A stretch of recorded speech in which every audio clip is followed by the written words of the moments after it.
Marco Aurélio foi o homem mais poderoso do mundo. Imperador de Roma, comandante de legiões, senhor de milhões de vidas. Ele tinha tudo o que um ser humano poderia desejar: ouro, exércitos, palácios, poder absoluto. E mesmo assim, todas as noites, sozinho em sua tenda de guerra, ele pegava um pergaminho e escrevia para si mesmo, tentando encontrar uma única coisa que todo aquele poder não conseguia lhe dar. Ele buscava a paz. Essas anotações particulares se tornaram um dos livros mais lidos da história, as Meditações. E nelas, o imperador confessa uma luta secreta. Ele escreveu: procura teu retiro dentro de ti mesmo.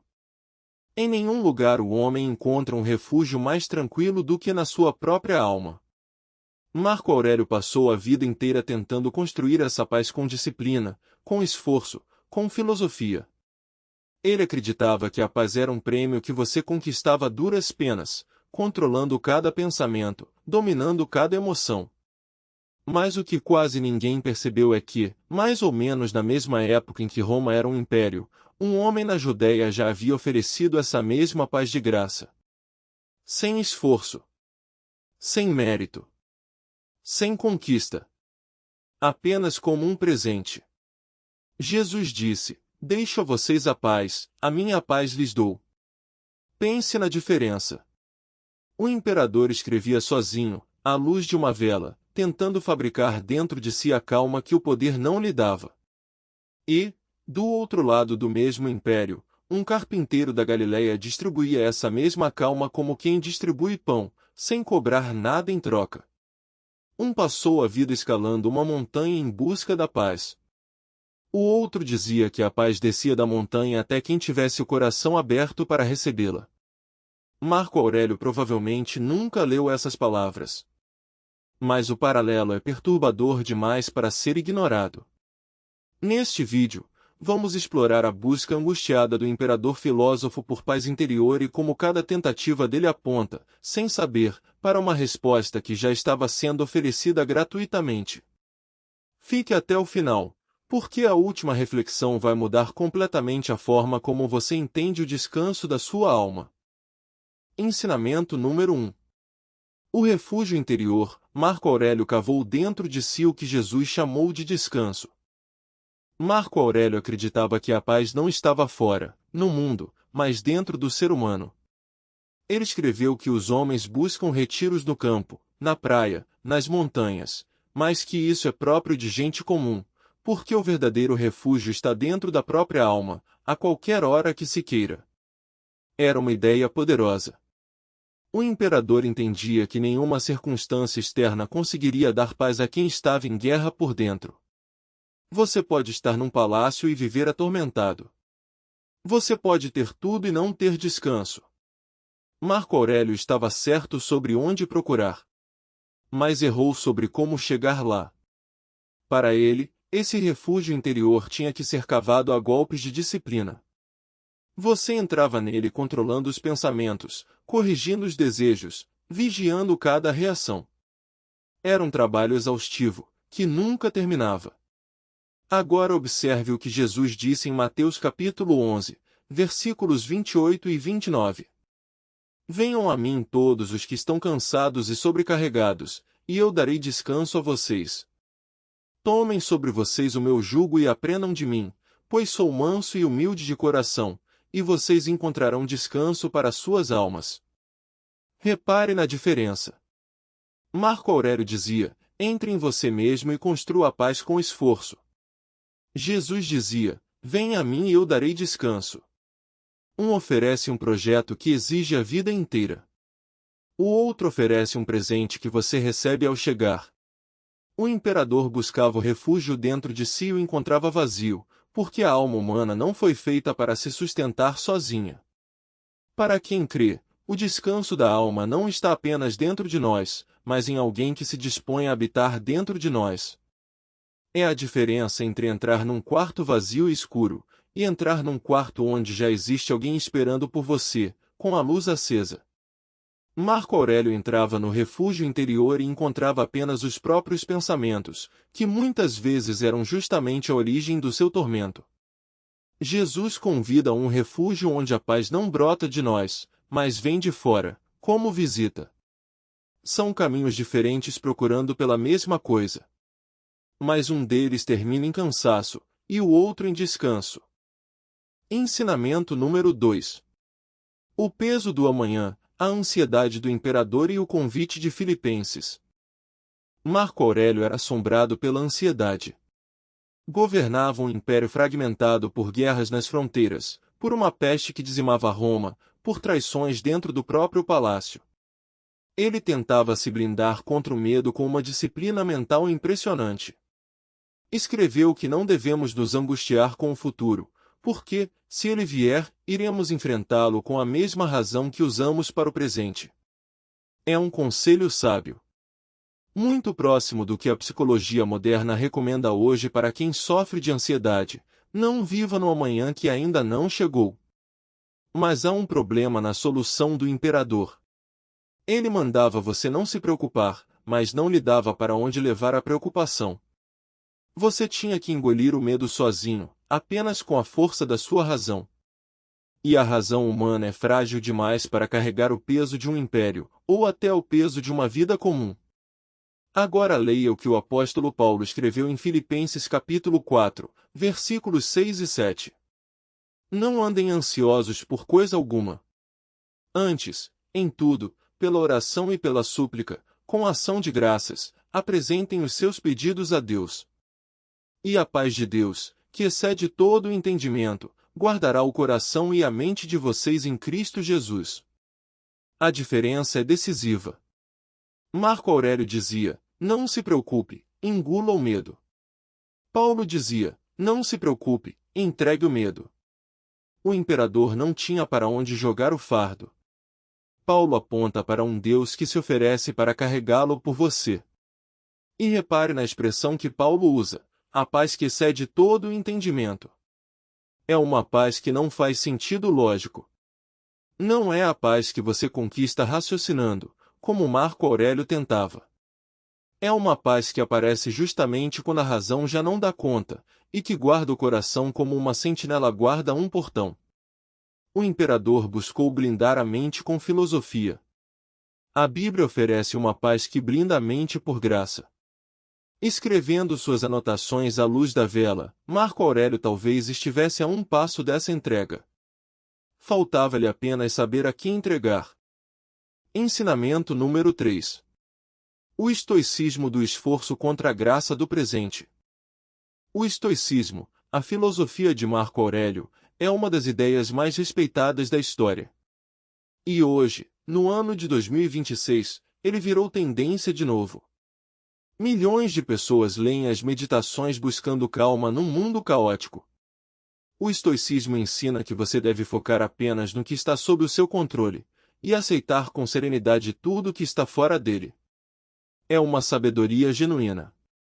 A Bíblia, aliás, ecoa parte disso, quando o apóstolo Paulo diz que aprendeu a viver contente em qualquer situação.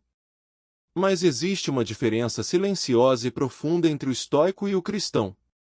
O estoico encontra a paz aceitando o destino, um universo frio que não se importa com ele. Marco Aurélio chamava isso de a natureza, ou o logos, uma razão impessoal que governa tudo.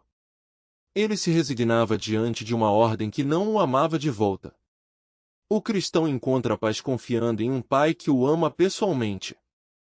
Curiosamente, o apóstolo João usou exatamente a mesma palavra grega que os estoicos amavam, logos. Ele escreveu em João capítulo 1, versículo 14. E o Verbo se fez carne e habitou entre nós, e vimos a sua glória, glória como do unigênito do Pai, cheio de graça e de verdade. Para os estoicos, o logos era uma força impessoal, uma lógica gelada do cosmos. João faz uma afirmação ousada demais: esse logos tem um rosto. Esse logos se fez carne. Esse princípio que governa o universo tem um nome, e o nome é Jesus. E ele não é frio. É cheio de graça. É essa colisão entre os dois mundos. Marco Aurélio se curvava diante de uma razão que não podia abraçá-lo. O cristão se ajoelha diante de um Deus que se fez homem para poder abraçá-lo. O estoicismo oferece uma paz digna, mas solitária, a paz de quem se conformou com o silêncio do céu. O Evangelho oferece a paz de quem descobriu que o céu, afinal, nunca esteve em silêncio. Ele apenas estava esperando o momento de falar em forma de gente. É bonito imaginar como Marco Aurélio teria reagido a essa notícia. Ele buscava, com toda a força da razão, se reconciliar com um universo indiferente. E o Evangelho vinha dizer que o universo não era indiferente coisa nenhuma, que por trás de toda aquela ordem fria havia um coração, e que esse coração havia se aproximado ao ponto de se tornar um de nós. O estoico se resigna diante do destino. O cristão descansa nos braços de um pai. Talvez seja essa a razão pela qual tantas pessoas, hoje, leem as meditações e sentem admiração, mas não sentem consolo. Há sabedoria no estoicismo, mas falta nele um abraço. Ensinamento número 4. A paz que o mundo não pode dar, o segredo de João capítulo 14. Marco Aurélio tinha nas mãos tudo o que o mundo pode oferecer. E a lição dolorosa da vida dele é que nada disso deu paz. O poder não deu. As conquistas militares não deram. A riqueza não deu. A fama não deu. Ele foi celebrado como um dos 5 bons imperadores de Roma, e ainda assim escrevia sobre a brevidade da vida, sobre a morte, sobre o vazio da glória. Ele sabia, no fundo, que tudo aquilo era passageiro, como poeira ao vento. Escreveu que a duração da vida humana é apenas um ponto, que a fama é esquecimento, e que tudo que valorizamos é fumaça. Havia uma melancolia profunda no coração do imperador mais poderoso do mundo. Agora leia a promessa exata que Jesus fez em João capítulo 14, versículo 27. Deixo a vocês a paz, a minha paz lhes dou. Não a dou como o mundo a dá. Não se turbe o coração de vocês, nem se atemorize. Essa frase é a chave que Marco Aurélio procurou a vida inteira sem encontrar. Jesus faz uma distinção que muda tudo, não a dou como o mundo a dá. A paz do mundo é condicional. Ela depende de as coisas darem certo, de o exército vencer, de a peste passar, de o dinheiro entrar, de a saúde durar. É uma paz que evapora na primeira crise. Foi a paz que faltou a Marco Aurélio. Mas a paz de Cristo é de outra natureza. Ela não depende das circunstâncias. Ela permanece mesmo na tempestade. É a mesma paz que fez Jesus dormir tranquilo dentro de um barco enquanto uma tormenta ameaçava afundá-lo. O imperador tentava produzir paz apesar do caos, a força de disciplina. Jesus oferece uma paz que existe no meio do caos, como um presente. E note o verbo que Jesus usa, eu dou. Ele não diz conquiste, mereça, construa. Ele diz, eu dou. Marco Aurélio morreu acreditando que a paz era um trabalho. A Bíblia revela que a paz é uma dádiva. Pense em quantas vezes você mesmo já tentou produzir paz da forma do imperador, controlando cada detalhe, tentando prever cada problema, carregando tudo nos próprios ombros porque achava que dependia só de você. E pense em como isso cansa. A promessa de Jesus é justamente o contrário desse cansaço. Ele não pede que você seja forte o bastante para gerar a sua própria paz. Ele oferece a paz dele, já pronta, e pede apenas que você a receba. E talvez essa seja a distância exata entre a filosofia e a fé. Ensinamento número 5. A morte como fim ou como porta, a diferença que a ressurreição fez. Nada assombra o ser humano como a morte. E Marco Aurélio pensava nela o tempo todo. Boa parte das meditações é uma preparação diária para morrer sem medo. Ele repetia para si mesmo que a morte é apenas um retorno à natureza, uma dissolução dos átomos que um dia se juntaram para formá-lo. Para o imperador estoico, morrer era simplesmente deixar de existir, e ele treinava a mente para aceitar esse fim com dignidade e sem terror. Havia uma coragem admirável nisso. Mas era a coragem de quem encara um abismo sem nenhuma esperança do outro lado. A paz que Marco Aurélio tinha diante da morte era a paz da resignação, não a paz da promessa. Ele se conformava com o nada. Agora observe a diferença radical que a fé cristã traz. Jesus disse em João capítulo 11, versículos 25 e 26.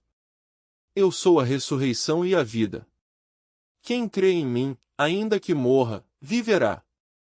E todo aquele que vive e crê em mim jamais morrerá. Enquanto Marco Aurélio dizia à morte que ela era um fim inevitável a ser tolerado, Jesus dizia à morte que ela era apenas uma porta a ser atravessada. Para o imperador, o túmulo era o ponto final. Para o cristão, o túmulo é uma passagem. E isso muda completamente a qualidade da paz que se pode ter enquanto se vive. Quem acredita que tudo termina no pó vive sob a sombra do fim. Quem acredita que a vida além da morte vive sob a luz de uma esperança? O apóstolo Paulo, que também enfrentou a morte de perto, escreveu em Filipenses capítulo 1, versículo 21. Porque para mim o viver é Cristo, e o morrer é lucro. Marco Aurélio jamais poderia dizer que morrer era lucro. No máximo, ele diria que morrer não era um prejuízo grande demais. É uma paz possível, mas é uma paz sem manhã. E aqui vale uma reflexão honesta. Existe uma coragem verdadeira em encarar a morte como Marco Aurélio encarava, sem ilusões, sem fugir do assunto. Muita gente hoje nem consegue chegar a esse ponto. Mas a coragem de aceitar o vazio é diferente da paz de descansar numa promessa. Uma é a firmeza de quem cerra os dentes diante do inevitável. A outra é a serenidade de quem entrega a mão a alguém no escuro e sente ser conduzido. A esperança cristã sugere que a morte não é o apagar da luz, mas o amanhecer de um dia que não terá noite. E quem carrega essa esperança carrega uma paz que nem o imperador de Roma pôde comprar. Ensinamento número 6. O fardo do autocontrole, porque a alma não descansa sozinha. O centro da filosofia de Marco Aurélio era o autocontrole.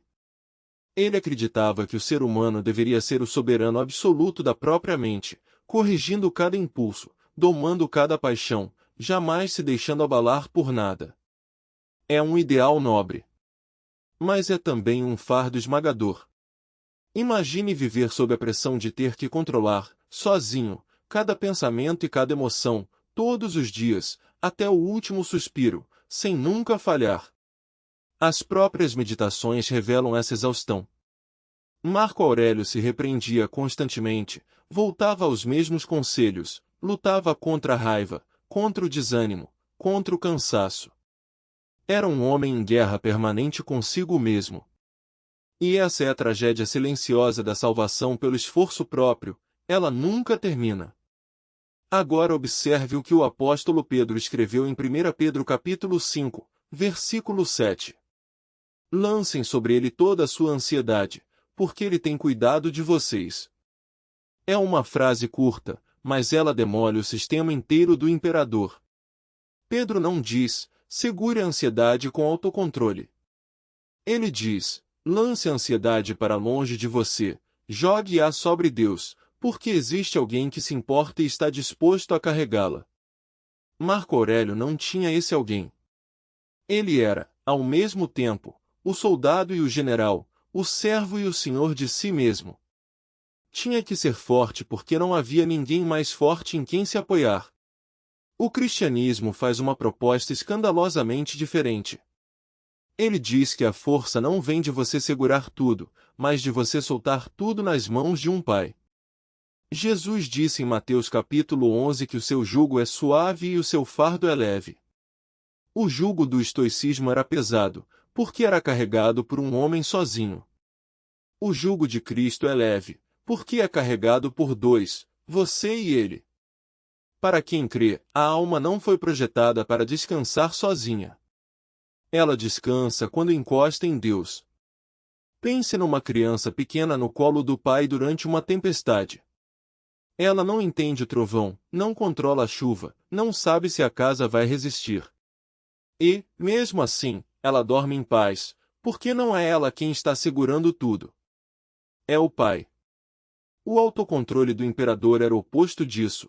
Era a criança tentando, sozinha, segurar o próprio mundo para não desabar. É admirável. Mas é exaustivo. E foi esse encosto, esse colo de um pai maior do que ele, que faltou ao imperador mais disciplinado da história. Ensinamento número 7. A última confissão, o que o imperador procurava e não sabia nomear. Nos últimos anos de vida, doente e cansado das guerras, Marco Aurélio deixou escapar nas meditações uma frase que parece um suspiro da alma. Ele escreveu que passamos a vida inteira nos preparando para viver, mas a vida escapa por entre os dedos antes que a gente aprenda de fato a viver. É a confissão de um homem que buscou a vida inteira e sentia que ainda não havia chegado. Ele tinha filosofia, tinha razão, tinha disciplina, tinha um império. E mesmo assim, no fim, restava nele uma sede que nada daquilo apagou. Marco Aurélio procurava algo que ele não conseguia nomear. Procurava um descanso que a filosofia apontava de longe, mas não entregava nas mãos. E aqui chegamos ao coração deste vídeo, na reflexão que prometi no começo. Aquilo que o imperador procurava e não sabia nomear já tinha nome, e o nome estava sendo pronunciado do outro lado do império. Jesus disse em João capítulo 7, versículo 37. Se alguém tem sede, venha a mim e beba. Aquela sede que Marco Aurélio sentia e não conseguia saciar, com todo o poder e toda a sabedoria de Roma, Jesus se ofereceu para saciar com um simples convite: venha e beba. E note que o convite é gratuito. O imperador acreditava que a paz era o prêmio dos que se esforçavam a vida inteira. Jesus dizia que a paz era a água oferecida a quem apenas confessasse a própria sede. Em Apocalipse capítulo 22, versículo 17, está escrito: E quem tem sede, venha. E quem quiser, receba de graça a água da vida. De graça. Essa é a palavra que faltava nas meditações. Marco Aurélio construiu uma catedral de disciplina para alcançar a paz, pedra por pedra, com as próprias mãos, e morreu antes de terminá-la. A Bíblia sugere que a paz nunca foi uma catedral a ser construída. Sempre foi um presente a ser recebido. O homem mais poderoso do mundo tentou comprar com esforço aquilo que o Filho de Deus já tinha colocado na mesa, de graça, para qualquer um. E talvez essa seja a maior ironia da história: o imperador buscava, sedento, a fonte que corria bem ao lado, de graça, para quem tivesse sede. Marco Aurélio foi um dos homens mais sábios que já viveram. Um imperador, um filósofo, um pensador que ainda hoje inspira milhões de pessoas a buscar calma num mundo caótico. Ele provavelmente nunca ouviu falar das promessas de Jesus. Mas cada linha das suas meditações é a busca de um homem por aquilo que o Evangelho oferecia de graça bem ali, na mesma época. Ele buscou um refúgio dentro da própria alma. Jesus disse: venham a mim e eu darei descanso. Ele tentou engolir a ansiedade com a força da razão. Paulo disse: entreguem tudo a Deus, e a paz que excede o entendimento guardará o coração de vocês. Ele se curvou diante de um Logos frio e impessoal. João revelou que esse Logos se fez carne e é cheio de graça. Ele procurou uma paz que o mundo não conseguiu lhe dar, mesmo tendo o mundo inteiro. Jesus prometeu uma paz que não é como a do mundo. Ele encarou a morte como um fim a ser tolerado. Cristo se apresentou como a ressurreição e a vida. Ele carregou sozinho o fardo do autocontrole até a exaustão. Pedro convidou a lançar todo esse fardo sobre um Deus que cuida de nós. E, no fim da vida, o imperador confessou uma sede que nada saciou. Jesus disse: se alguém tem sede, venha a mim e beba. A grande diferença entre a filosofia e a fé talvez esteja em uma única palavra. Marco Aurélio acreditava que a paz se conquista. A Bíblia revela que a paz se recebe. Um caminho é uma escalada sem fim. O outro é um presente estendido na palma da mão. E talvez, se o imperador mais poderoso da história buscou a vida inteira aquilo que você pode receber hoje, de graça, vale a pena parar e aceitar o convite que ele nunca ouviu. Se esse vídeo te fez refletir, deixe um amém nos comentários. Compartilhe com alguém que está cansado de tentar produzir paz sozinho. Inscreva-se no canal e ative o sininho para receber revelações bíblicas todos os dias. Que a paz de Cristo, aquela que excede todo o entendimento, guarde o seu coração e a sua mente. Até o próximo vídeo.